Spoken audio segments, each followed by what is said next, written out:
তুমি ভোলা থেকে গ্যাস নাও, বিনিময়ে ভোলার মানুষকে কি দাও? স্বাধীনতার 54 বছর পরেও ভোলার মানুষ বিচ্ছিন্ন দ্বীপে বসবাস করে। আমার দাবি, এদের সবার দাবি, প্রবাস থেকে বলতেছি, ভোলা বরিশাল সেতু চাই। রিয়াল লাগলে রিয়াল নাও, না এলে টাকা নাও, সমস্যা নাই।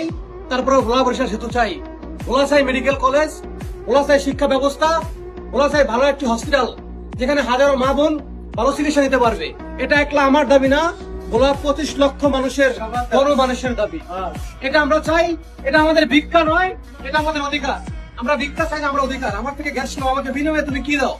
আমরা চাই আমাদের অধিকার। ওকে, ভোলার মানুষ চায় না কোনো ভিক্ষা, চায় শুধু অধিকার। সন্ধ্যা হলে সব দিক বন্ধ থাকে। আর স্বাধীনতা 54 বছর পর আমরা দ্বীপে বসবাস করি। আমাদের কোনো শিক্ষা ব্যবস্থা সুন্দর না, নাই মেডিকেল কলেজ, নাই পদ্মা সেতু। ভোলা মানুষের দাবি, গণমানুষের দাবি।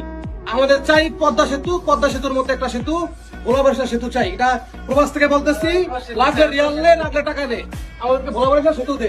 যদি আপনিও চান, আপনি এখানে কমেন্ট করেন। কি বলেন সবাই? সেতু দে, সেতু দে।